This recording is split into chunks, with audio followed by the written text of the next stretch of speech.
आमचा पारायण सोहळा या कार्यक्रमासाठी आज आपण सातारा जिल्ह्यातील मान तालुक्यातील स्वरूपखंडवाडी या ठिकाणी आलेलो आहोत.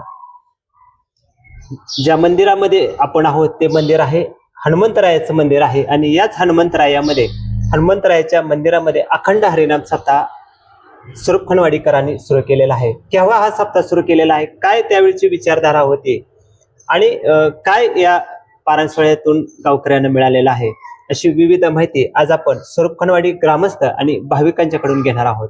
रामकृष्ण हरी दादा. रामकृष्ण हरी माऊली. दादा, पहिल्यांदा तुमचं नाव सांगा. मी गुलाब रामचंद्र पिसाळ. बर दादा, शेती काय, राजकारण, समाजकारण काय, तुम्ही खाजगीत बोलताना सांगितलं होतं मी सरपंच गावचा आहे. बर, किती वर्षापूर्वी तुम्ही सरपंच म्हणून काम? 1983 1978 ते 83. बर, त्यावेळेस तुम्ही सरपंच होता. मग ज्यावेळेला तुम्ही 83 साली अखंड हरिनाम सप्ताह सुरू केला त्यावेळेला काय विचार मनात होता की आपण अखंड हरिनाम सप्ताह सुरू करावा? त्यावेळेचे विचार असे होते. आमच्या गावाशेजारी पिंगळीवरून गाव आहे, तिथं ते पारायण पाहिल्यानंतर आमचे ग्रामसेवक आणि गावातली काही 4 मंडळी सुशिक्षित, त्यांना असं वाटलं की सरपंच आता तुमच्या कारकिर्दीमध्ये गावामध्ये पारायण हे घडलंच पाहिजे. पारायण घडल्यामुळं काय होईल, आपल्या गावाला लोक परमेश्वराच्या नादाला लागतील, ध्यान पोथी पुराणं वाचतील, गावामध्ये काही बदल होईल, बुद्धीमध्ये फरक पडेल आणि गाव सुखी राहील, असं एक आपला त्यावेळेला सामुदायिक विचार झाला. त्यावेळेला आमच्या गावाला लाईट नव्हती. त्यांना मी म्हटलं गावाला लाईट नाही, त्या का पारायण कसं करायचं? तर ते म्हणजे काही नाही, लाईट पहिले आपण सुदैव असा झाला की कणशे म्हणून साहेब दहिवडीचे इलेक्ट्रिक बोर्डाचे मोठे साहेब होते, ते होते पुण्याला. 4 गावातली सहकार्य झालं, गोळा केली, म्हणजे आपण पुण्याला जाऊ, साहेबाला सांगू की आम्हाला गावाला लाईट द्या, आमच्या गावात पारायण चालू करायचं आहे. त्याच वेळेला त्यांनी मनावर घेतलं, लाईट आली आणि पारायण सुरू केला. असा हा पारायण सुरू करण्याचा इतिहास आहे. दादा, तुमचं नाव सांगा. माझं नाव शंकर रामचंद्र काकडे. बर दादा, तुमच्यासाठी प्रश्न असा आहे की दादाने आता इतिहास सांगितलेला आहे. आपल्यासाठी असा प्रश्न आहे की नरसिंह जयंतीच्या निमित्तानं आपला कार्यक्रम अखंड हरिनाम सप्ताह सुरू होतो. काय विचार आहे की नरसिंह जयंतीच्या निमित्तानं तुम्ही हा कार्यक्रम धरता अखंड हरिनाम सप्ताहाचा? ज्या वेळेला पारायण सुरू करायचं त्यावेळेला आमच्या गावातील जुनी भजनी मंडळ हे भजनी मंडळाची मिटिंग घेतल्यानंतर त्यातली काय प्रमुख काय जुनी भजनी मंडळी होती. बर, हा. भगवान आवळे, बजरंग सत्रे, काका सोयंद्रे अशी जुनी माणसं मिटिंग घेतल्यानंतर त्यांनी सांगितलं की आजूबाजूला पारायण चालू आहेत, आपल्या बी गावात पारायण चालू करू, पण ते कोणत्या तिथीवर करायचं, काय करायचं? त्यावेळेला जुन्या भजनी मंडळानं असं ठरवलं की आपल्याला काय लोक कशाच्याही निमित्तानं पारायण सुरू करते, कोणाच्याही कारणानं पारायण सुरू करते, तर आपल्या गावात नरसिंह जयंती निमित्त आपण आपलं पारायण करू. कारण बाकीच्या गावात हनुमान जयंती निमित्त अशा रामनवमी अशा निमित्तानं पारायण सुरू होती, तर त्या गावात पारायण सुद्धा आपल्या गावात नरसिंह जयंती निमित्त सुरू करू. आणि हा नियम झाल्याच्या नंतर 1983 सालापासून ह्या गावामध्ये पारायण सोहळा सुरू झाला. आता दादा, अजून एक प्रश्न आहे. नरसिंह जयंतीची अगोदर का नंतर तुम्ही साजरी करता जयंती?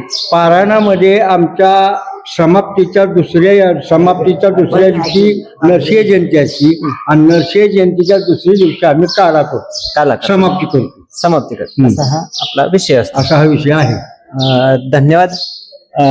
रामकृष्ण हरी महाराज. रामकृष्ण हरी महाराज. जयंतीच्या निमित्तानं, नरसिंह जयंतीच्या निमित्तानं आपला कार्यक्रम अखंड हरिनाम सप्ताह सुरू होतो. खरं तर सर्वांनाच एक प्रश्न पडतो की खरं तर आज तुम्ही 44 वर्ष साजरं करताय, बरोबर, आणि तुम्हाला आणि आम्हाला किंवा ग्रामस्थांना सर्वांनाच एक प्रश्न विचारला जातो की यातून बदल काय जाणवला का गावामध्ये? गावाची पूर्वपीठिका जी होती पहिली, कारण आमच्या गावामध्ये जे समजा ग्रंथ वाचन करता आमचे भाऊ होते, अशी प्रतिष्ठित मंडळी जी होती ना, त्यांच्या आश्रयाखाली किंवा त्यांच्या संगतीनं आमच्या गावामध्ये माळकऱ्यांची संख्या वाढत गेली आणि आमचा हा गावाचा जो कार्यक्रम आहे तो 7 दिवसाचा होता.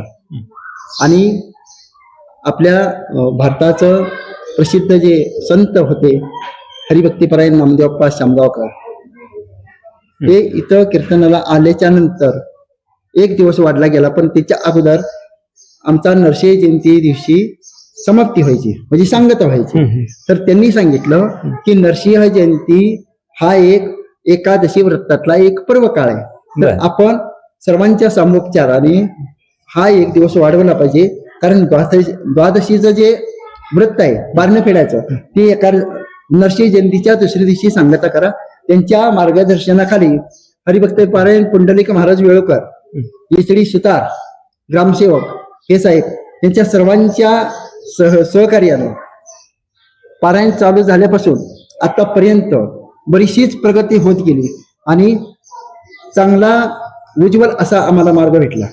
खरं तर तुम्ही निम्म्या प्रश्नाचं उत्तर दिलेलं आहे आणि निम्म्या प्रश्नाचं उत्तर असं आहे की काही वेळेला आपल्याला बरेच वेळेला बघता तुम्ही गायक वादक खरं तर काळाच्या नुसार कमी होतात. काही गावात आपल्याला पाहावयास मिळत नाहीत, पण गायक वादक प्रवचनकार कीर्तनकार काही वेळेला आपल्याला मिळत असतात. या पारायणाचे फलित असतात. तर तसं आपल्या गावात गायक प्रवचनकार कीर्तनकार कोण आहेत का आणि त्यांची नावं काय आहेत?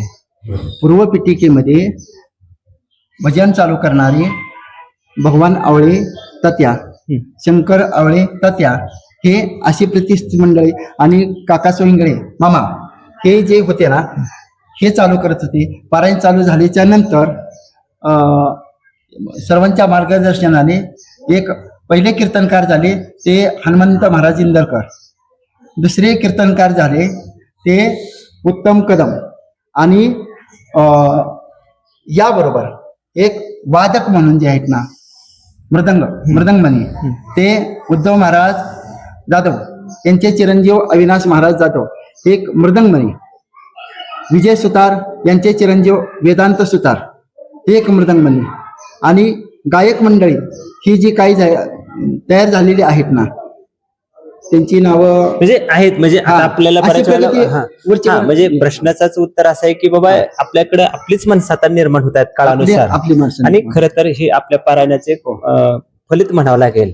आणि मगाशीच तुम्ही सांगितले की काळानुसार थोडे बदल होत गेलेले आहेत. पहिले कीर्तनकार म्हणजे माळकरी कमी होते, आता संख्या वाढायला लागलेली आहे आणि दिवसेंदिवस आपला पारायण हा 44 वर्षाकडे बरीचशीच मंडळी या. आणि एक महत्वाचं मला सांगायचं आहे की आपली माळकरी मंडळी आहेतच, पण हे आमचा तरुण वर्ग जो आहे तो तरुण वर्ग तन मन धनानं एकतेनं अभेद वृत्तीनं हे जे कार्य करतात ना, ते ज्या वेळेला पारायण सोहळा चालू करणार आहेत त्याच्या अगोदर मंडप तयार करणं हे अजिबात एक जरी माळकरी नसेल तरी आपल्या शुद्ध भावनेनं ते. आता महाराज तुमच्याच प्रश्नाचं तुम्हाला उत्तर विचारतो की हे तरुणही आज तुमच्या पारायणामध्ये सहभागी होते, त्यांच्या मनात काय विचार येतो की आपण सहभागी व्हावं? सहभागी व्हावं, कारण त्यांना हा जो आनंद आहे हे समाधान आहे ना, ते त्यांना ते ओढवून घेतं, म्हणजे चित्तात तयार होतं. आणि ह्या आनंदासारखा दुसरा आनंदच नाही. 7 दिवस हे जसे सणामध्ये दिवाळीचा सण त्याप्रमाणे हा पारायण सोहळा जो आहे ना, तो त्यांच्यासाठी हा एक पर्वणी आणि आनंदाचा दिवस आहे. आणि तो समजा माऊलींची तुकाराम महाराजांचा आशीर्वाद त्यांच्या पाठीशी आहे. हा धन्यवाद संतांचा, सर्व संत धन्यवाद. रामकृष्ण रे मौले. रामकृष्ण.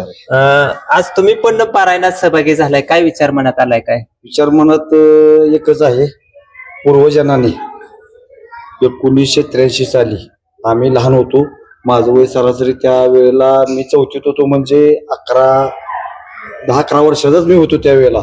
आणि तेव्हापासून आमच्या गावात ही संप्रदाय चालू झालं आणि ते अखंड आज 44व्या वर्षात आम्ही पदार्पण केलेलं आहे. आणि व्यवस्थितरित्या ते आम्ही गावकरी, ग्रामस्थ मंडळ, भजन मंडळ, पंचक्रोशीतील भजन मंडळ आम्हाला सर्व लोक सहकार्य करतात आणि त्या पद्धतीने आमच्या 44 वर्षाची ही कार्यक्रम सुरू आहे. एक उत्साहाचा मोठा कार्यक्रम आपल्याकडे आणि सर्वजण एकत्र येतात. आमच्या गावचे टोटल लोक एकत्र येतात आणि पुणे मुंबईचे पुणे मुंबई ग्रामस्थ मंडळ, सर्व इतर नोकर वर्ग, आजे माजी सैनिक, मुंबईकर मंडळ, ग्रामस्थ मंडळ सर्वांच्या सहकार्यातून हे पर्वणी चालू आहे आमच्या गावची. धन्यवाद. रामकृष्ण हरी माऊली. माऊली, तुमच्यासाठी प्रश्न असा आहे की पहिल्यांदा तुमचं नाव सांगा. सदाशिव अप्पाजी आवळे. बर दादा, एक सांगा, तुम्ही नोकरी व्यवसाय काय करत होता? काय?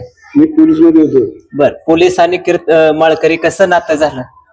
कारण लांबचं नातं आहे आणि माळकरी आहे का तुम्ही मग कसं नातं झालं गळ्यात माळ घालावी? मी जेव्हा पोलीस खात्यात होतो जेव्हा रिटायर व्हायच्या अगोदर 3-4 वर्ष मी ठरवलं की आता इथून रिटायर झाल्यानंतर आपण भक्ती मार्गाला जायचं आणि माळ घालायची.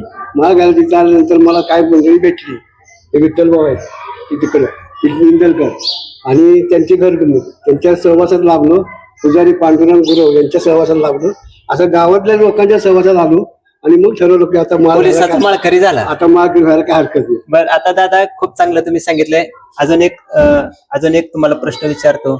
जे पुणे मुंबईला आहेत, नोकरी करत आहेत, रिटायर झालेत, अशा माणसाला तुम्ही काय सांगताल या पारायणाच्या निमित्तानं? सर्व एकत्र येतात. सांगायचं म्हणजे सर्व एकोपाने मुंबई पुन्हा हे सगळे लोक तरुण वर्ग जो आहे, जो तरुण वर्ग आहे तो आता परमात्माच्या मार्गाला लागलेला आहे. आणि विशेष सांगायचं म्हणजे मला जे सांगायचं आहे की विशेष म्हणजे सातारा जिल्ह्यामध्ये जे ह्याचं कीर्तन कार्याचं कीर्तन होतं असं सातारा जिल्ह्यात कुठेही होत नाही. आम्ही तसं एक आमच्या पिंपरीचं झाड आहे आमचं, थोडं पुरातन काळातलं आहे. आम्ही लहानाच्या आमच्या अगदी कदाचित काय मला माहित नाही, ते मोरिसाला माहिती आहे. पण ते झाड आणि कार्याचं कीर्तन आमच्याकडे म्हणजे बसण्यासाठी जी सावली आहे अशी कुठल्याही सातारा जिल्ह्यात कुठेही नाही. त्या झाडाखाली आपलं काल्याचं कीर्तन कीर्तन होतं. ते खूप चांगलं असतं. अख्खं गाव सगळे स्त्री मंडळी पुढे सगळे मुंबईकर पुन्हा सगळे आले असतील. म्हणजे सोहळा फार आनंददायी असतो आणि बघण्यासारखा असतो. धन्यवाद. रामकृष्ण हरी माऊली. नाव सांगा पहिल्यांदा. कदम. बर माऊली, खरं तर तुमच्या नावातच माऊली आहे. आज तुम्ही पण या पारायण सोहळ्यात आलाय, वेळेत वेळ काढून. काय मनात विचार होता की आपण जावावं? आमच्या गावात पारायण माझ्या जन्माच्या अगोदरपासून बसतं. त्याचा मला आनंद अभिमान आहे, आनंद आहे. आणि असंच मोठ्या उत्साहात पार पडावं. तरुण मंडळी, ग्रामस्थ मंडळी, लहान थोर मंडळी सगळ्यांनी इतर हजर राहून मोठा कार्यक्रम व्हावा अशी पांडुरंगचरणी माझी इच्छा आहे, अपेक्षा आहे. कार्यक्रम होतोच ना मोठा अजून मोठा. म्हणजे तुम्ही आव्हान करताय की बाबा सगळ्यांनी यावं आणि सर्वांनी हा आनंदाच्या ह्याच्यात सहभागी व्हावं. चांगली गोष्ट आहे. कारण अजून काही पारायण सोहळ्यात काही येत नाही त्यांनाही तुम्ही सांगताय, चांगली गोष्ट आहे. धन्यवाद. दादा तुमच्यासाठी पुन्हा एक प्रश्न विचारतो. आता 50व्या वर्षाकडे तुम्ही जाणार आहात आणि 44 झालेत, आता पुढचं 45 होते आणि 50वं वर्ष तुमच्या मनात काय विचार आहे की आपण 50वं वर्ष दंडाने साजरं करावं? 50व्या वर्षी सुवर्ण महोत्सव असल्यामुळं म्हणजे थोडे दिवस कालावधी नियोजनासाठी आहे. बरेच दिवस कालावधी आहे. कारण 50 वर्षी सुवर्ण युगामध्ये आम्ही गावामध्ये मुंबईकर मंडळ बोलवून आजी माजी सैनिक या सर्वांची मिटिंग घेऊन 50व्या वर्षी आपला दणदणीत मोठा कार्यक्रम करायचा असे आम्ही ग्रामस्थ जमवून समजी मुंबईकर मंडळ बोलवून त्यामध्ये विषय हा घेऊन 50व्या वर्षी आपला सुवर्ण महोत्सव करायचा आहे. तो कशा पद्धतीने केला पाहिजे, काय काय केला पाहिजे, सर्वांच्या मतानं सर्वांना संघटित घेऊन हा 50व्या वर्षी आम्ही सुवर्ण महोत्सव साजरा करणार आहे. पण अजून एक प्रश्न आहे की तुमच्या मनात असं काही येतं की इतर गावापेक्षा आपण वेगळा व्हावा, तर वेगळ्यातला काय तुमच्याकडे मुद्दा आहे का? इतर गावाकडे आपण बघतो, तुम्ही बघितलेलं आहे. आता वेगळा काय बाबा तुम्ही मीटिंग मध्ये सांगताल असं करा तसं करा, तर त्याच्याला वेगळं तुम्हाला सुचवायचं काय वाटतं का? आजूबाजूच्या गावामध्ये आम्ही 50व्या वर्षाचा सुवर्ण महोत्सव बघितलाय, गेलोय. हा मग तेच प्रश्न आहे. त्याच्यापेक्षाही आपल्या गावात चांगला कार्यक्रम व्हावा असं मीटिंग मध्ये जाहीर करून समजेच्या मतानं आम्ही तो कार्यक्रम चांगला सुवर्ण पद्धतीने जाहीर करणार आहे. धन्यवाद. रामकृष्ण हरी ताई. रामकृष्ण ताई तुमचं नाव सांगा पहिल्यांदा. बरं, गृहिणी तुम्ही नोकरी काय वगैरे करत होता का? कशाची? हॉस्पिटलमध्ये. बरं, आता ताई एक सांगा, तुम्ही आज ज्ञानेश्वरी वाचन करताय, काय मनात विचार आला की आपण पण आता ज्ञानेश्वरी पारायण करावं? पूर्वजांचे संस्कार लागले ना मला. आमच्या घरात सगळे आमचे चुलते भाऊ, आता सध्या सुद्धा माझे भाऊ चुले ते सगळे माळकरी आहेत, सगळे भजन गातात. सगळ्यांचे संस्कार, त्यांचे संस्कार मला लागले, मग मी पण ते चालू केलं. बरं, ज्या महिला अजूनही कीर्तन ऐकण्यास येत नाही किंवा पारायणाकडे येत नाही, त्यांना काय तुम्ही सांगता? मी सांगतो चला बाबा सगळे वाचन करायला चला, कीर्तनाला या, हरिपाठात या, आनंद लुटा घ्या. आणि ह्या पारायणामुळे शक्यतो आमच्यात तरुण पिढी खूप छान तयार झाली आहे. दादा काय सांगताल आता शेवट? आता या कार्यक्रमाच्या संदर्भात मी एवढंच सांगेन की जे काही कार्यक्रमामध्ये येणारे जे आहे, कारण कार्यक्रम करत असताना मी मगाशी बोलताना थोडंसं विसरून गेलो, कारण एक आवडीनं तुम्हाला सांगतो, आता एक माझे जोडदार आहे यांचे संजय तात्यांचे वडील लाला होते, हे सुद्धा व्यासपीठ चालक होते. या गावामध्ये 3 व्यासपीठ चालक आहेत आणि इथून पुढं उत्तरोत्तर प्रगती व्हावी, तुकाराम महाराज ज्ञानेश्वर महाराजांची कृपा व्हावी आणि सर्वजणांना या भगवंताचं वेळ लागावं आणि सर्वांचा उद्धार व्हावा. बरोबर आहे, मला असंच वाटतं. धन्यवाद. आमचं गाव आमचा पारायण शाळा या कार्यक्रमासाठी आज आपल्या मानदेश भूषणशी बोललेले आहेत ते स्वरूप कोणवाडीकर आणि सगळे. खरं तर त्यांनी पूर्व इतिहास आपल्या मानदेश भूषणशी बोलताना सांगितलेलं आहे. 50वे वर्ष आम्ही कशा पद्धतीने साजरं करणार आहे हे आपल्या या निमित्ताने बोललेले आहे. आणि खरं तर महिलांचा सहभाग असतो तेही, आणि तरुणाईसुद्धा आता खरं तरी पारायणातून निर्माण झालेले आहे. खरं तर एक आनंदाची बाब त्यांनी सांगितलेली आहे. सर्व मानदेश भूषणशी बोललेले आहेत. सर्वांना मनपूर्वक धन्यवाद. रामकृष्ण. आपण थेट हनुमंतरायाच्या मंदिरात आलेलो आहोत. आपल्याला हनुमंतरायाचं दर्शन झालेलं आहे, दत्तरायाचं दर्शन झालेलं आहे. याच मंदिरात अखंड हरिनाम सप्ताह सुरू झालेला आहे. गेल्या 44 पासून अखंड हरिनाम सप्ताह सुरू आहे.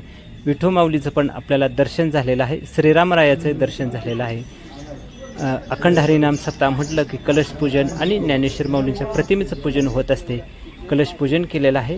आपण मुलाखतीदरम्यान आपल्याला जे वृक्ष सांगितलं होता तो वृक्ष आपल्याला पाहावयास मिळत आहेत. याच वृक्षाच्या सावलीत काल्याचं कीर्तन होत असते आणि सर्व स्वरूप कनवाडीकर पाहुणे सर्वच भाविक या ठिकाणी काल्याच्या कीर्तनाचा आनंद लुटत असतात. आपण थेट आलोय ते ज्ञानेश्वरी वाचनामध्ये जे भाविक आहेत, शाळकरी विद्यार्थी आहेत, ग्रामस्थ आहेत, त्या ठिकाणी आलेलो आहोत.